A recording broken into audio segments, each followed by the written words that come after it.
Welcome to the True That Show, a show about lifepreneurship presented with wit, humor, and banter by Deborah Drummond and Caroline Blanchard. A lifepreneur is someone who's living life the way an entrepreneur runs their business. All in. Lifepreneurs are rock stars. Lifepreneurs are people who are brave, who risk, who live full on, who think out of the box, who win this thing called life. Lifepreneurs are around us every day. They are everyday heroes. Join Deborah and Caroline, these two stage-walking women who tell it like it is. You'll learn from the most incredible lifepreneurs who will inspire you to be the best version of you. Now here are your hosts. Welcome back to another amazing show of The True That Show. Thank you so much for tuning in again today. And I am super excited because I actually just had this epiphany last night. And we are going to be talking with a really, really cool woman who has an amazing accent. I love it. And she is going to tell us her story. And when you listen to her story, there's going to be what I call plot twists, you know, that time where you think your life's going in one direction and whoop, it goes to another. And then you think it's going one direction and whoop, it goes to another. And somehow it ends up in the place that you never thought was possible. And so I love possibilities. So Caroline, I have to ask you first, how are you doing today? I'm doing great. And just to put the record straight, when she's talking about someone with a beautiful accent, it's not me. Perfect. Look at that. It could be to both of you. So no, actually it's you that have an accent. Oh, right. Yeah, you have the English accent. So I was talking about plot twists. That's called throwing the pot. Two totally different things. If you hang out with us long enough, you'll know exactly what I'm talking about. So Caroline, this is the perfect question for you. Caroline, have you ever been going along in life? My goodness. No, I got up like when I was about 6, 7, planned my whole life, and I'm right where I thought I would be. No, that's why you're my bestie, they call it, because I just follow your lead. Yeah, sure. Okay, let's get back to reality here. No, you know what? I didn't end up where I thought I would. I have studies that are kind of in line with what I'm doing, but that's because I studied business administration. So, I mean, there is business and administration in pretty much everything. And I majored in marketing, which, you know, your whole life is about marketing. We learn it as babies, just trying to bribe our parents to give us something. And then I have a minor in psychology. Isn't that everywhere as well? So, but it's funny, I always grew up feeling a bit like I was at a loss or I was missing out on something because I never had I want to be a doctor. I want to be a nurse. I want to be a lawyer. And my family is very much like that. They have positions with names and, you know, you study that many years in and you get. So I always felt like, oh my goodness, I'm the black sheep. Obviously, I'm lost. I don't know where I'm going. So I'm following through life. But, you know, that was really my path. And I ended up exactly where I need to be. But I mean, I did some jobs and I had some experiences that I would have never thought would cross my road. And I'm so happy I had them because it's, you know, if in hindsight, when I look at the last 25 years, it's always just getting better. So imagine where I'll be when I'm your age. It's going to be like amazing. But you, Deb, are you where you wanted to be at? Well, if I was in Montreal right now, I you know, we'd either be having a shot of tequila on that one or something. But you know what? Whenever there's two things that popped up in my head when we were talking, and one is I had this flash. I think I was about grade 4 or grade 5, and it was the first time that I heard of what a stewardess does. Right? It was like, I don't know why. Who would be talking to someone? How old are you? 12, 13, 14? Well, I guess, you know what? Most people left school and they were working. I had my first job around then, and so grade 4, I don't know, what are you, 10 years old or something? And I remember just being in awe. I'm like, a stewardess, like a waitress in a plane. Like, it was so almost, it was like salivating. I was like, wow, how cool would that be? And it seemed like it seemed like I was watching the Jetsons. It seemed like it was so far gone. And so Caroline doesn't know what that cartoon is because she's so young. I do because I have older siblings. Right. But it was different for me. So I was raised in a home where you did school. We didn't have dots and letters behind our names, and you went to work. Like, I mean, you were working when you were, still in school, whatever that was. Your mom went to work and I did the dinner. And I was like single parented. So there was always a big push to go make money as soon as you can because the family needs money. And so being an entrepreneur, now that was really funky for my family. I pretty well was the first entrepreneur. They didn't quite know what to do about that. Are we keeping her or?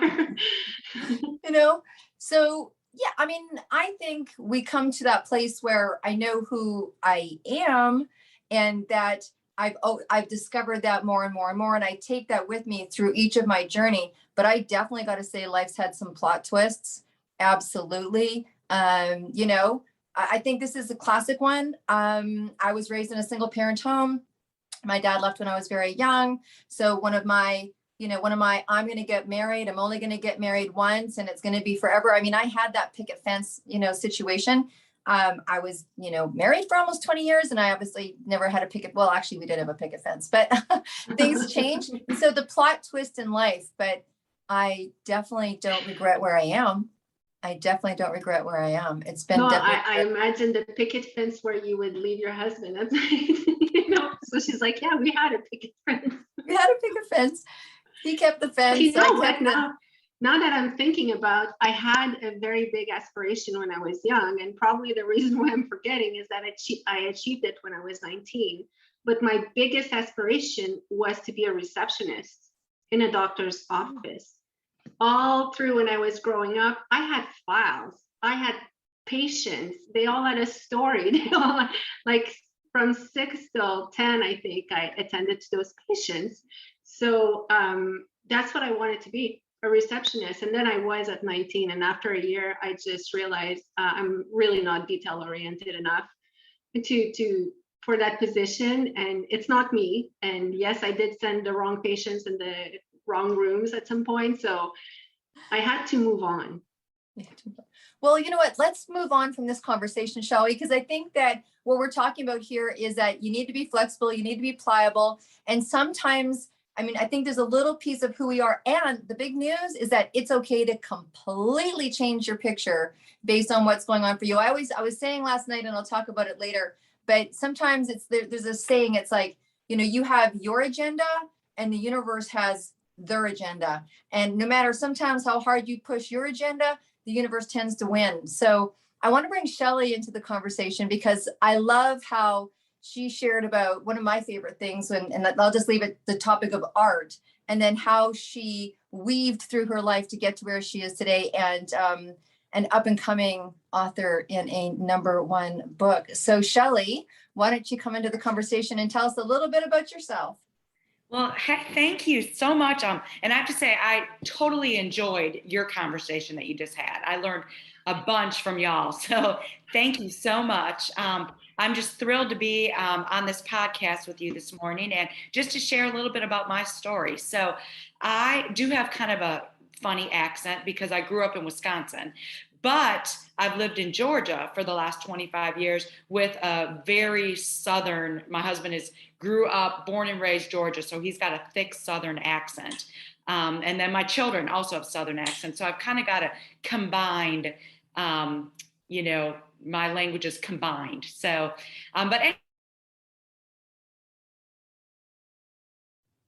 Oh, it looks like we've had a little bit of a break. We've had some technical difficulties.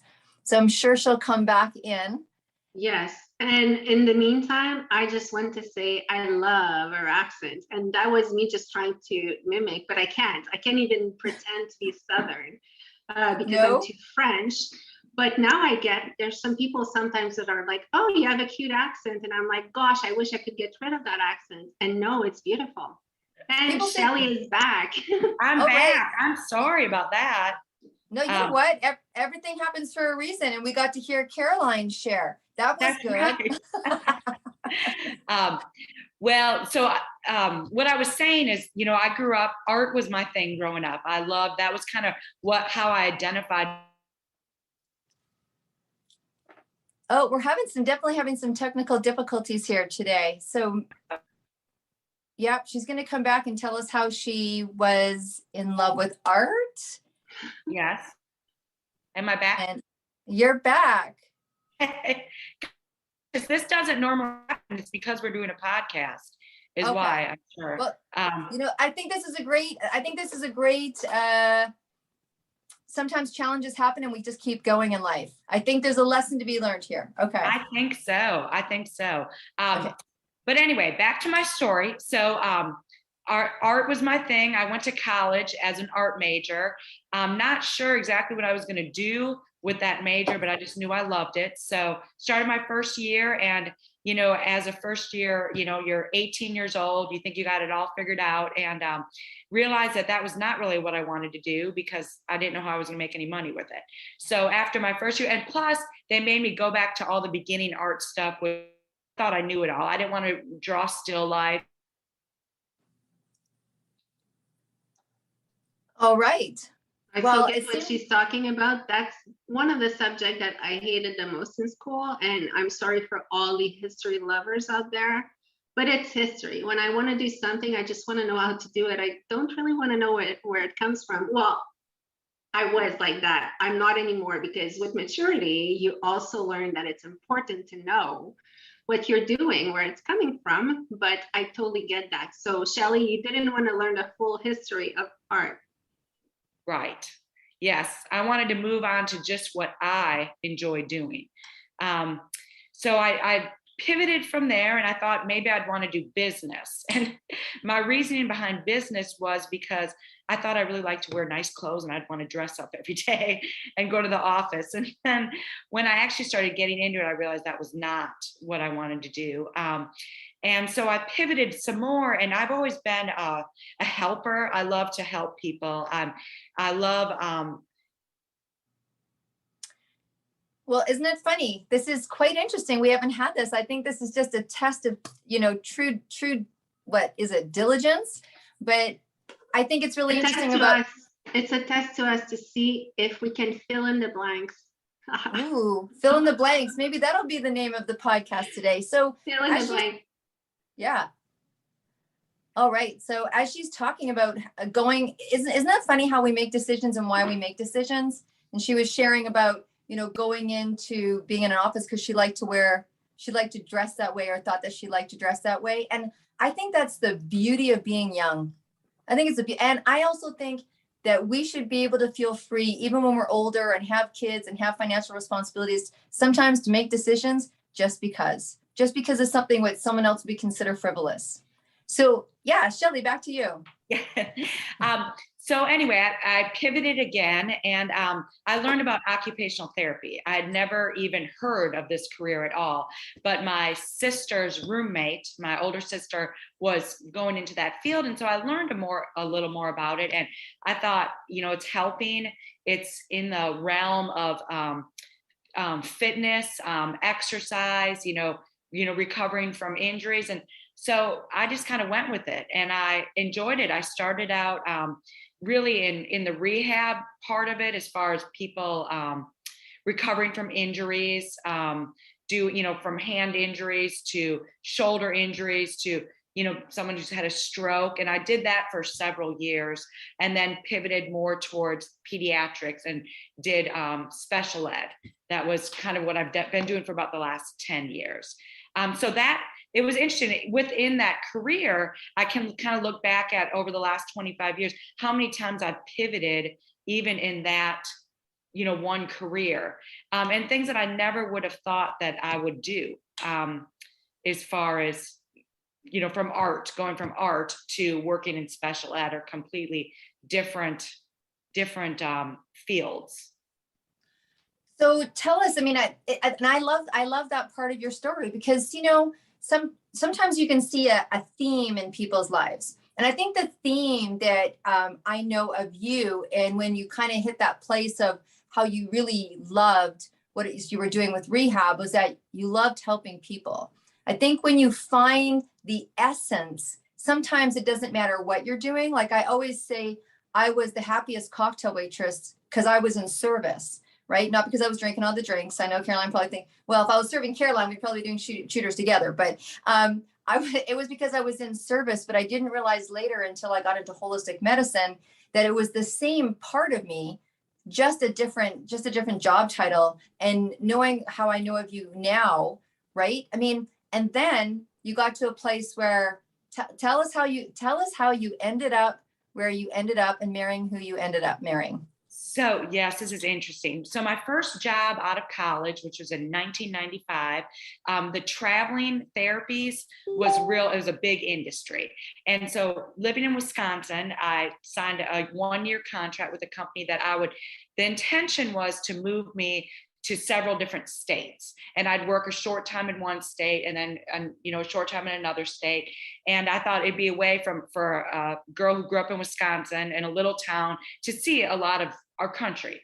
So I accepted the contract, and my first job placement was in Illinois, and it was cold and snowy and I didn't like it. And so after my 10 weeks was up there, they called me and they said, would you like to go to St. Simon's Island, Georgia? Well, I had never I didn't even realize that Georgia had a coast because I thought Atlanta. I never, realized. So I said, definitely. And they moved me here. I was only supposed to be here for 10 weeks, but I really liked it. I liked the facility I was working at. I liked the people that I met.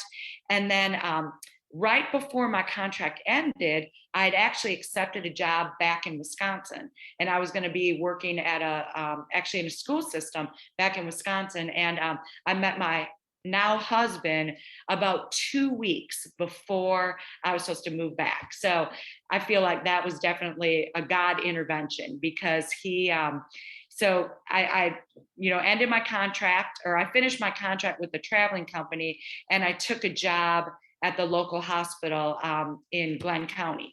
And that was, let's see, Brooks and I we just celebrated our 22nd wedding anniversary. So it's kind of neat how that worked out. So I've been here ever since. We now have 3 children. And the funny thing about it too is I've got 2 sisters. We all grew up in Wisconsin together, and both of my sisters have visited us on St. Simon's many times, and they really liked it too. And they thought, they were both in positions years ago where they were going to transition to different parts of the country. And so they came to visit me for a while, and they were only going to stay for a short amount of time. Well, my older sister decided to stay. So her and her husband decided to stay, and they have their 2 kids here. And then my younger sister came, and she was going to only be here for about 10 weeks, but she met another Southern boy. And so she married him. And now both of my sisters are in the same little town as me, in Georgia. So it's really fun how that worked out. Side subject here. Does it take 10 weeks in a town to meet the love of your life? Yeah. Actually, you know what? Actually, it was 10 months. I was here for 10 months. Oh, well, I don't know that time. Extended. Yeah, I may have messed that up. I kept extending my contract. But yes, 10 months for me, that was perfect, wasn't it? Okay, no, I thought it was 10 weeks. So I thought, I could manage that, but not 10 months. I can't manage that. But, it's so cool, though, because I find that's the beauty about following your instinct and following, the moment, is that you have to trust the universe. It's bringing you exactly where you need to be. Like, I'm sure in Wisconsin, you didn't think that the love of your life was in Georgia. Like when you were little, you were probably not like, I want to marry a prince from Georgia. We never know. And we always think we'll meet them anyway, different. So you really followed your instinct through everything, and it kept you and put you in places that you needed to be. But tell us how, you went from occupational therapist to now pivoting to your business. Yes. So I have, throughout my career as an occupational therapist, I've always been real into fitness, and I've always been a helper. I've always wanted to help people. It's always just been a passion of mine, but I've always been intrigued with being able to set my own schedule. And, in the fitness world, when you're training people and you're teaching, you can kind of set your own schedule. I guess also being in that same sphere is I've with helping people, I've always been into educating, and I kind of fell into the world of online sales because I was introduced to several products that would help the people that I was training. And so little by little, I would learn more about different products and I would share them because I wanted to help. I always wanted to help. How can I make someone's life better? And then as my world evolved and, I've had my children and they've grown older. So my son just left for college. And then my daughters are 13 and 10.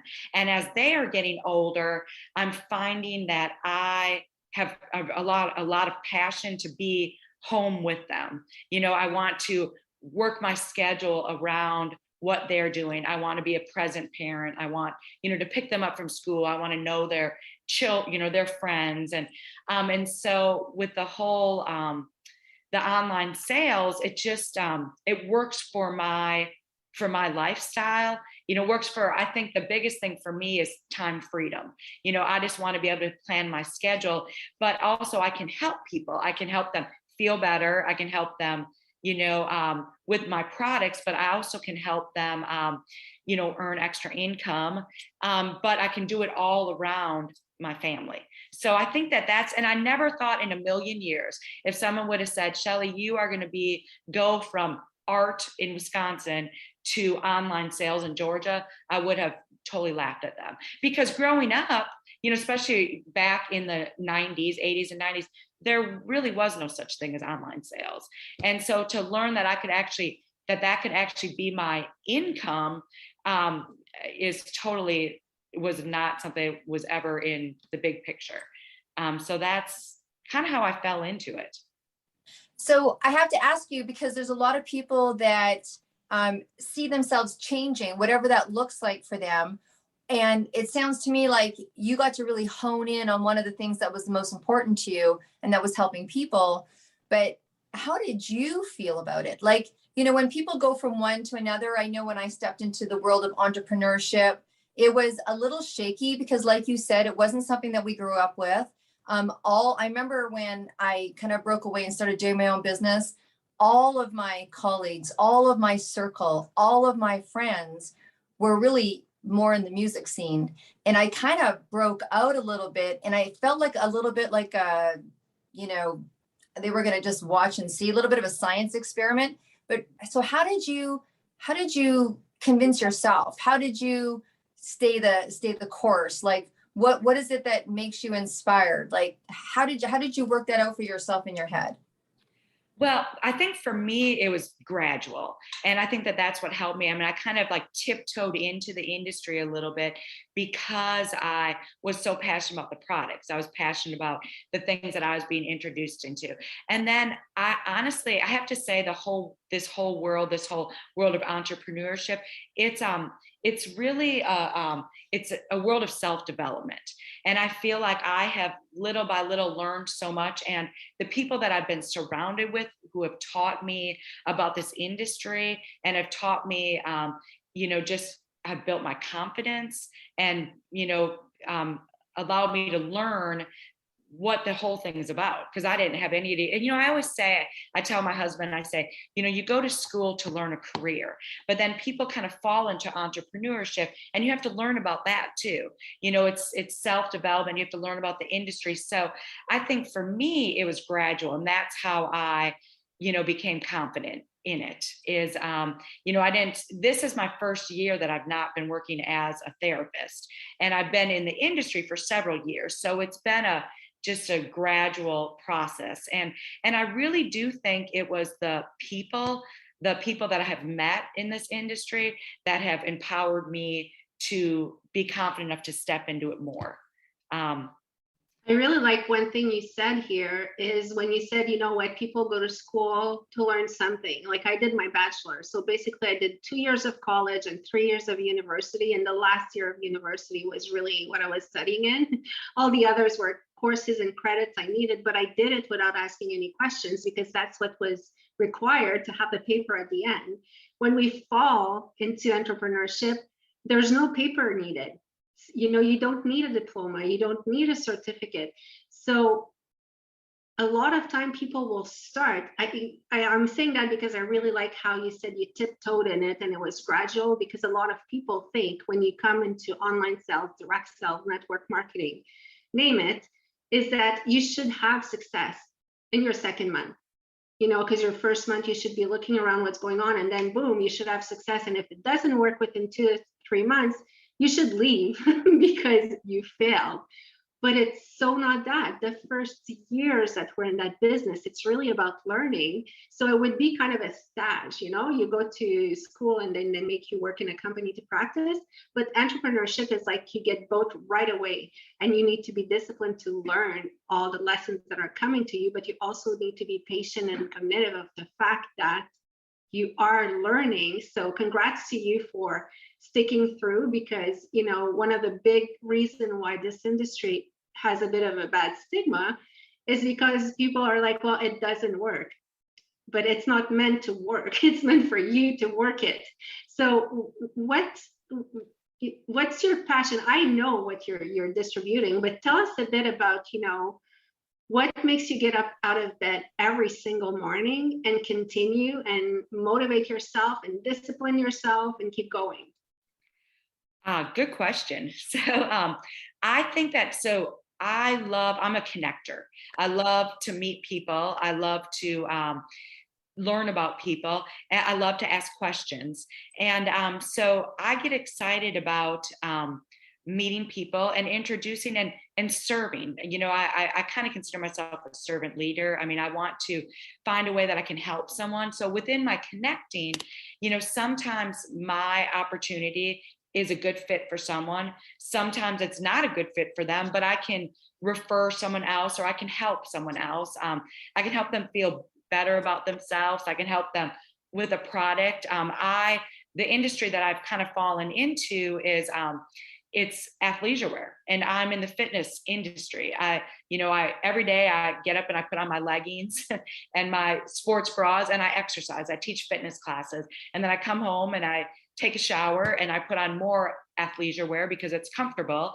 And so for me, it makes perfect sense. And I can share these products with other people.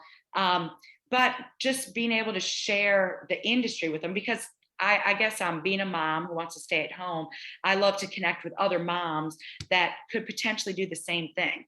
And so I think it's almost like a hunt every single day. Like, who can I connect with today? Who can I maybe help change their life? Whether it be, give them some encouragement, give them a smile, show them an opportunity, introduce them to a great pair of leggings. I mean, I think that that's just what I like to do. But then also the fact that I can do it around my, children's schedule is like, it's not a Monday, like I used to dread, Sunday nights, because I'm like, oh, I have to get up and go to work on Monday. Well, it's not like that anymore, because I truly get to get up, help my family get off to school, exercise, which I love, and then meet people. And then pick my children up from school, have dinner together. And it's a win-win for me. I just love every single day of it. And I'm really excited because this company that I'm with, I'm actually helping to build out the company. So that's really exciting, being on the ground floor of it, and seeing how the process of the stages that it takes to launch a company. And, the next thing we'll be doing is going global. And so it's fun for me because I'm learning, like I said, I always love to learn. So I'm learning how that works. It's so interesting, right? Congratulations, by the way. It's quite a journey, and I know you personally, so I know that what it's taken to kind of get to where you are. And we were talking kind of all before we kind of came on air, and all three of us happen to be, in the same industry. All three of us happen to have children.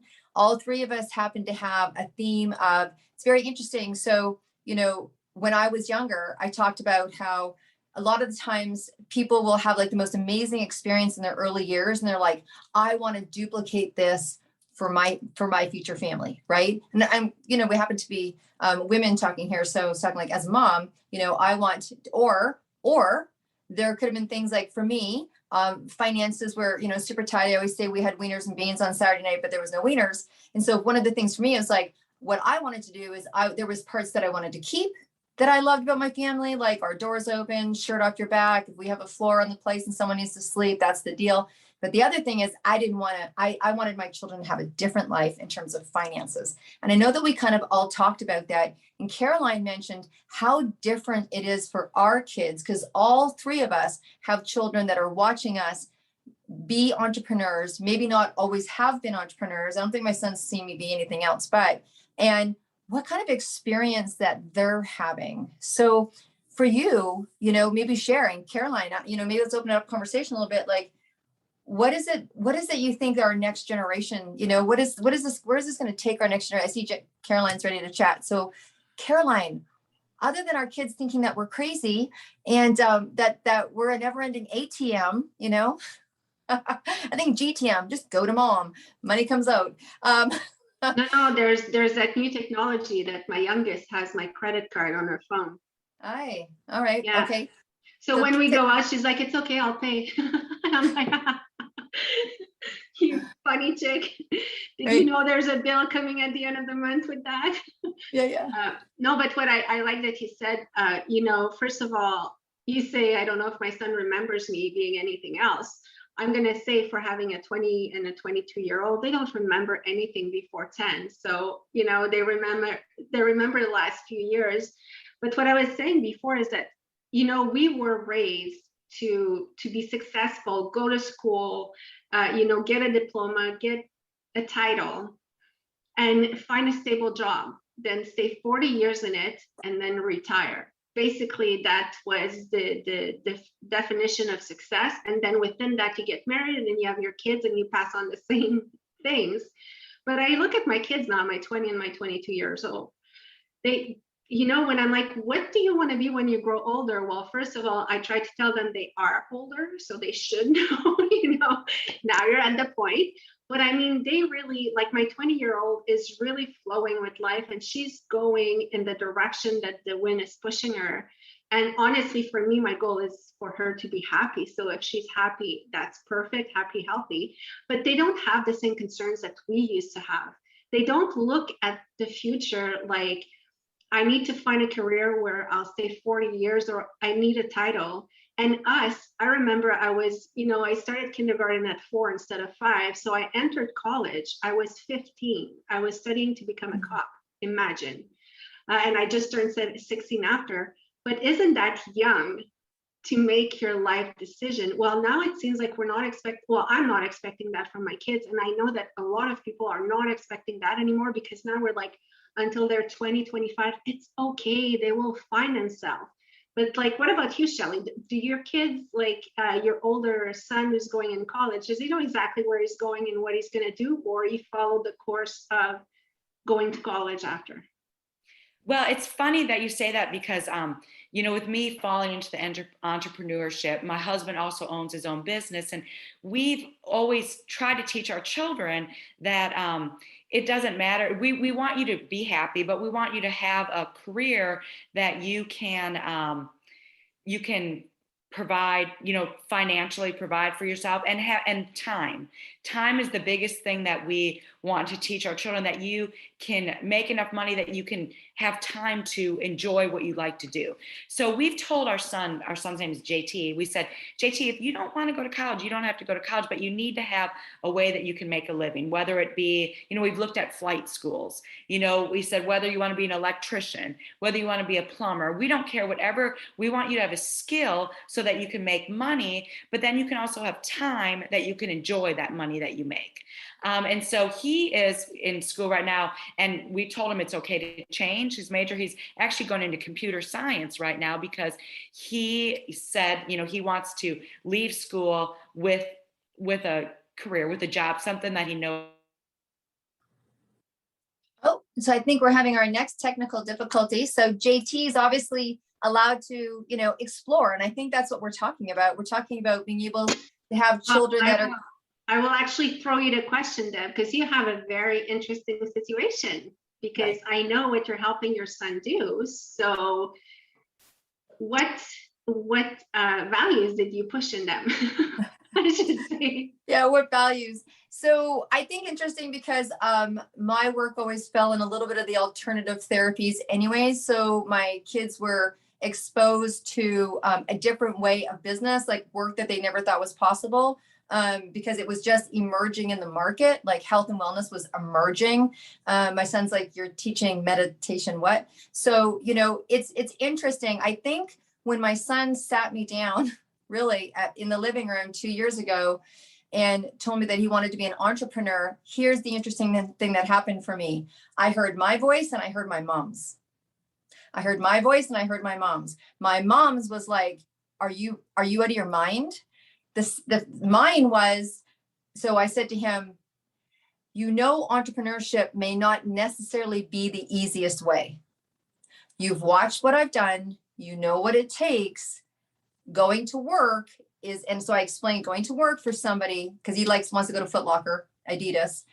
It's this, but when you do this, it's this. And he's like, yeah. And for him, there was no question, no beat. And then I really heard my mom's voice, because I said to him, okay, so, Caroline knows I'm a big reverse engineer. I'm like, okay, so what do you want to make financially in your first year? And then we break it down from there. And I'm going to tell you straight up.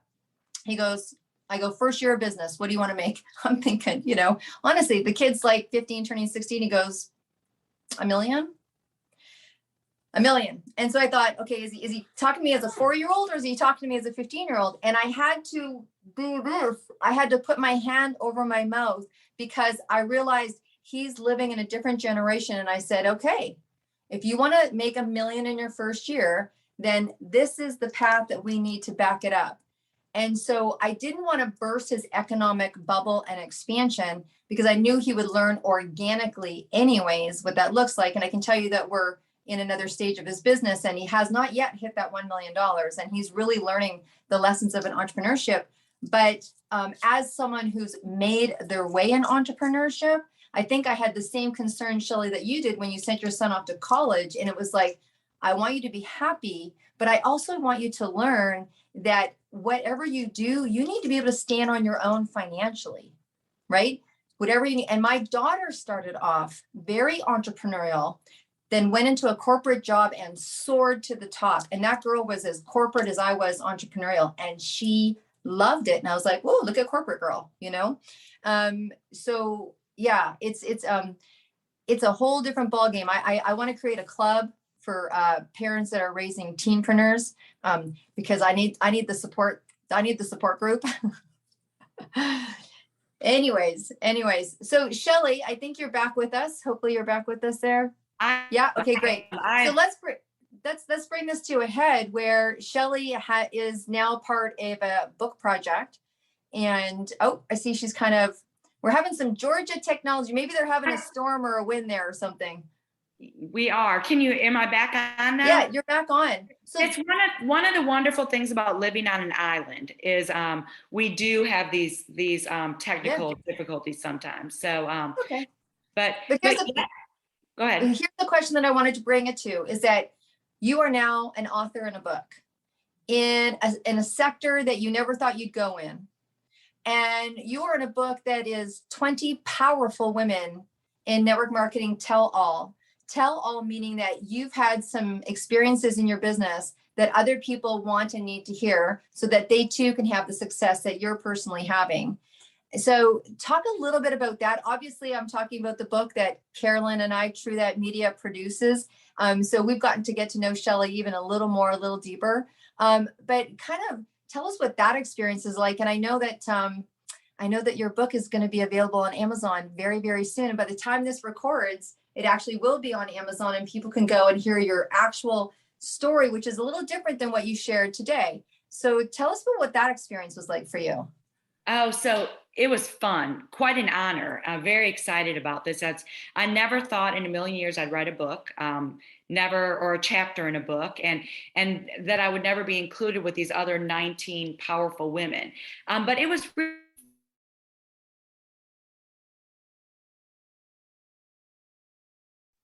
I'm filling in the blank for that. It was really amazing. I know that that's what she wants to say because I read her chapter and Deborah did not yet. You know, I have VIP section here.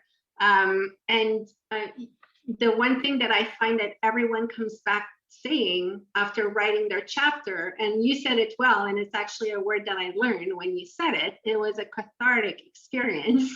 I was like, what's that word? I Googled it and now I'm like, yeah, 100%, because you really have to go back. And I think that whether you write the whole book or just a chapter, it's even harder to write a chapter because you need to limit yourself to a certain amount of words. But you really have to go back and do introspection and, you know, relive a bit what happened. And it's cool to say, yeah, I had all these obstacles and I can hear them and now I have success. But going back through these obstacles and, you know, thinking about it and writing about it, it's not that great and fun because you lived it. So you still go through it. What was your experience, Deb, writing your chapter? Yeah, no, I think cathartic was a perfect word for it. And I think that, first of all, it was harder than I thought. And I know that you know that. I thought it was harder than I thought. At first, I wrote too many words because I just thought I was supposed to put everything out. It made me, I think the difficult part was that I kind of, you know, I'm a forward moving person. I think most of us are. We have these experiences and then we kind of put them behind. We learn our lessons and we move on.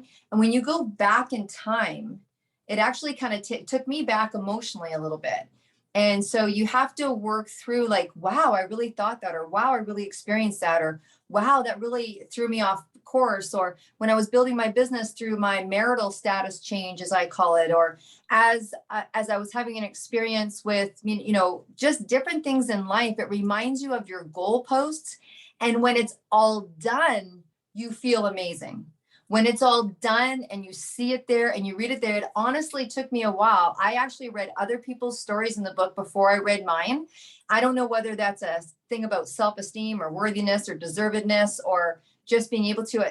I know I've always had a little bit of a challenge with that. I remember, you know, even watching some of the podcasts that I had to get used to watching myself on screen, and I could be kind of critical a little bit of myself. But I think that it's one of the most rewarding things you can do is to actually be, if you have an opportunity to be a part of a book, or everyone says there's always a book inside you. I know that Caroline says the quote didn't come from her, but I heard it from her. So I give her credit. It was like, your story is somebody else's survival guide. Like someone reads your story and they're like, oh gosh, I'm not alone. That was a big piece for me in terms of reading. And I know for Shelly that she went through a really similar process. And as she started to come into completion, she felt like she came into her own.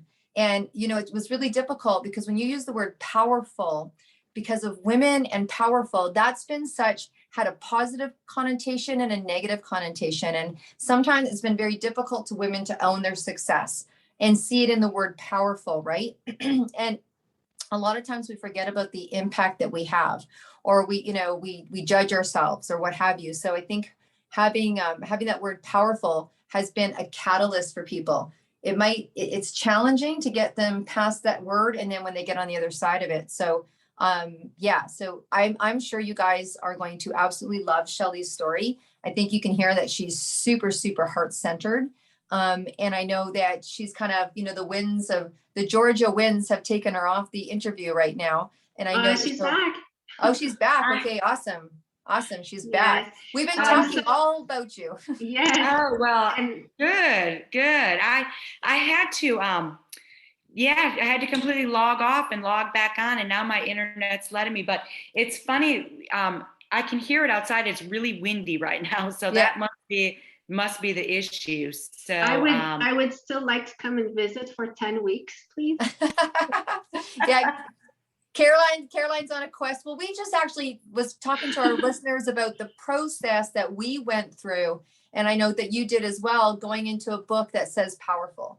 And going into a book where you go back in time and kind of relive your life a little bit and relive the experience a little bit. And so now that you're on the other end of it, because we really just talked a whole lot about you, don't you love it when people talk behind your back now because you're such a great person? They say good things instead of like, oh, look at how she did her hair at school. So you're obviously, you make impact on people. So now that you're past the process of writing the book, and you can share a little bit about that, now that you're on the other side, collaborating with this really amazing group of women that are going to be masterminding for being able to excel in all areas of our life, what does that feel like? It's incredible. I mean, just to look back and see that this group of women that I can align with is just it's really neat. And I think because of this journey of the self-development journey, building my confidence, I think maybe 10 years ago I wouldn't have been able to do this. And I feel like I've come so far throughout this, learning process, coming into my own self as an entrepreneur.